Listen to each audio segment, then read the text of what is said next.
Purvanchal news 24/7। आज राजीव गांधी स्मारक महाविद्यालय जोगिंदर नगर में एसएफआई कार्यकर्ताओं ने धरना प्रदर्शन किया। इस प्रदर्शन की अगुवाई एसएफआई के राज्य सचिव अमित ठाकुर ने की।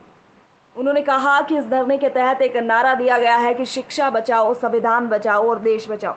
उन्होंने कहा कि जब से केंद्र में मोदी सरकार बनी है तब से लेकर शिक्षा का बाजारीकरण हुआ है। उन्होंने ये भी कहा कि केंद्र सरकार की ओर से नई शिक्षा नीति 2020 लागू की जा रही है।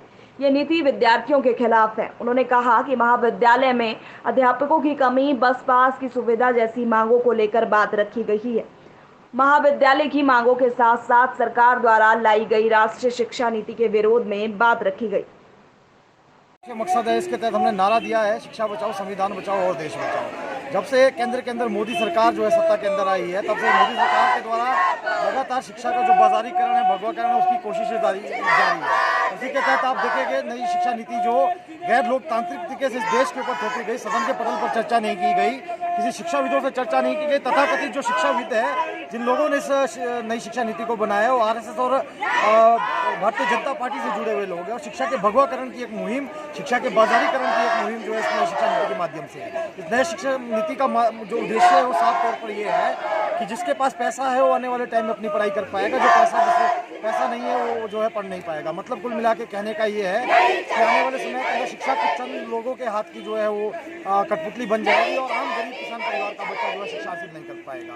इन जत्थों के माध्यम से जो देश के अंदर 5 जत्थों के रूप में चल रहे हैं, 1 अगस्त से शुरू होकर 15 तारीख को खत्म होगी। इनके माध्यम से हम देश के अलग अलग कोनों में जाकर छात्रों से समर्थन जुटा रहे हैं और आने वाले समय के अंदर नई शिक्षा नीति के खिलाफ एक निर्णायक लड़ाई जो है पूरे देश के अंदर लड़ेगी। सर हम अगर खामियों की बात करें कि आपको खामियां क्या क्या नजर आ रही हैं इस नई शिक्षा नीति में? देखिए, नई शिक्षा नीति में जो कह रहा हूँ आपको कि नई शिक्षा नीति जो है वो एक अमीरों की शिक्षा नीति है। इसमें जो है एक गरीब किसान परिवार के लिए जो कोई भी प्रोविजन उसके अंदर नहीं रखा गया है। वो कह रहे हैं कि लगातार जो है ऑटोनॉमी के नाम पर कॉलेज जो है वो अपनी फीस बढ़ाएगा, उसकी फाइनेंसिंग जब उनको फंड सरकार नहीं देगी, लोन सरकार देगी, उस लोन को चुकाने के लिए कॉलेज यूनिवर्सिटी जो अपनी फीस बढ़ाएगा और उस फीस के अंदर सिर्फ वो लोग कर पाएंगे जिनके पास पैसा हो।